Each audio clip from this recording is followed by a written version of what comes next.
Good morning, Endeavour, and a very happy Friday to you. We've made it, and boy, has it been a hot one this week. Now, we've been doing it on Friday in chapter 14. Remember, in the last chapter, Zeus made a rather unexpected appearance, disguised as Mr. Mucklethrift. Let's see what he's got to say to Theus. Mucklethrift Manor, evening, a second or two after the last chapter ended. You have to remember that I didn't know who Theus and Zeus really were at this stage. I do now. I'll try to report what I saw and heard as if I were a fly on the wall.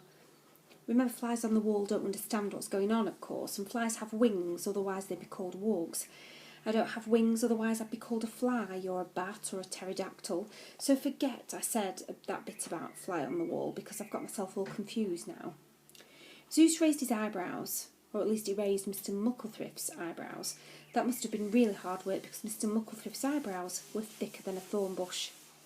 Theus, dear cousin, what a way to greet me after 1,000,000 years, he said, and looked hurt. You found me, Theus said heavily. I suppose that means the Avenger won't be far behind you. Why do you suppose that? Because if you found me, then it will find me too. Mr. Mucklethrift's great head shook.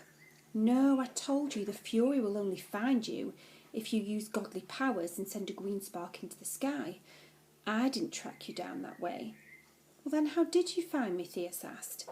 The rock and ring, dear cousin, Zeus said. So as long as you wear the rock and the ring, I can find you wherever you have gone.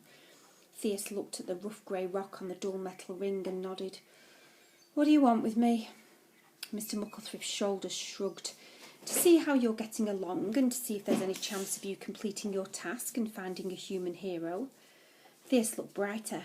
I was told I'll see a hero tonight at the Storm Inn, he said.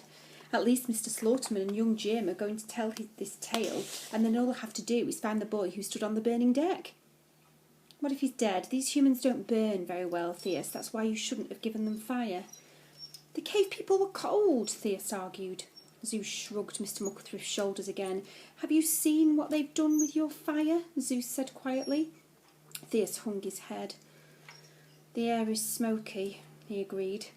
Zeus snorted through Mr. Mucklethrift's fat nose. Smoky? The whole city is wrapped in a blanket of soot and fog, and there are other cities as bad on other continents. One day the smoke, fog, smogs will all join together and smother the earth to death. Theus looked up angrily. I may have given the humans fire, but I didn't give them so much misery, he cried. Zeus sat back in Mr. Mucklethrift's red leather chair and showed Mr. Mucklethrift's gold-patched teeth in a grin. No, I did that, the god smirked, pleased with himself. Why? Theus wailed. Have you seen the suffering on the streets outside? Serves you right, Theus. I let you go free from the rock, and that meant I had to think of another punishment to teach you and your human pets a lesson. What did you do? I had a beautiful woman maid called Pandora. Selfish and vain she was. Then I sent her to your brother Epimetheus with a gift of a fine jar. Theus groaned. Oh, the fool, the fool. Epimetheus is the most stupid and stubborn titan on the whole of Olympus. I told him time and time again, I said, Epimetheus, never take a gift from Zeus. Zeus is the greatest trickster in all heaven and earth. Never take a gift from him. Zeus threw back Mr. Mucklethrift's head and showed the forest of hairs up his nostrils. I know, he snorted, I know, and it was such a joy to do it that way. Pandora went down to earth. Your brother had moved to live with your little human friends, you know. I know. Pandora was so lovely, he fell in love with her, in spite of her spiteful and greedy nature. Zeus picked up a tobacco jar from the desk and held it in his mighty hand. He mimicked the sweet voice of Pandora. Oh, Epimetheus, you are so strong and so handsome. I would love to live with you and be your wife. Zeus then mimicked the voice of Epimetheus, a slow and stupid titan. Zeus played out the scene between the two. I would love you to be my wife, Pandora. Adorable Pandora. I bring this gift from Zeus as a wedding present. My brother Prometheus told me never to take gifts from Zeus. What is it anyway? It's a jar, sweet Epimetheus, a sealed jar. Zeus said it's full of riches, but I must never open it, ever. Right. Put it on the table. It will make a nice ornament. But Epimetheus, my handsome husband-to-be, I want to open it. Better not, better not. Zeus explained that's when Pandora stamped her foot and wept. She called Epimetheus a cruel and heartless beast. She sobbed that her heart was breaking. She said that Epimetheus really loved her, then he would let her open the jar. Poor Epimetheus, Theus sighed. He could have said no, Zeus said, and then smiled and spread Mr. Mucklethrift's fat hands wide. But in the end he said yes, and Pandora opened the jar. What was inside? I squeaked. The god and the titan seemed to hear me, but they didn't look where I hid in the shadow near the door. When she opened the jar, she let out all the evils of the world. There's their sorrow and plague. They leapt out of the jar like fleas from a big black rat. They raced through the window and out into the world till it was all infected.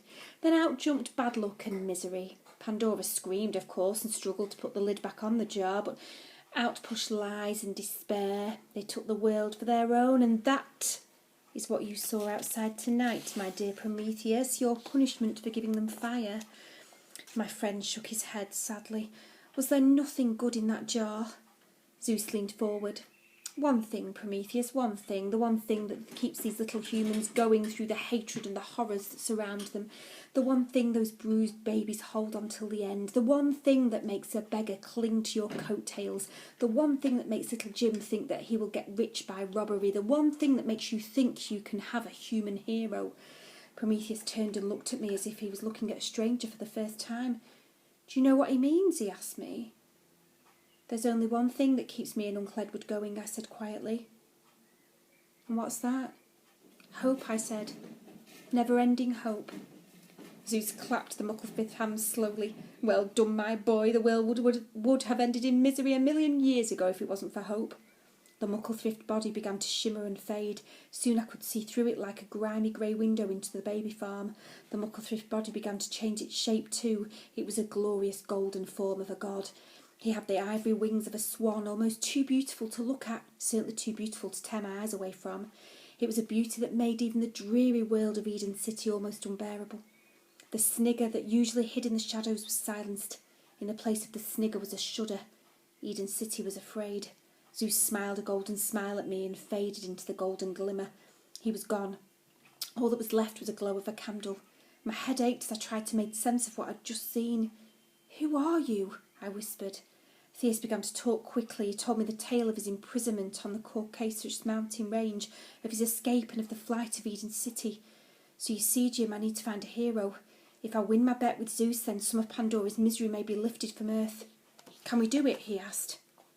We can hope, I said. Then there was a soft tap at the door, and it swung open. Endeavour, you'll have to wait till Monday. See you then. Have a great weekend.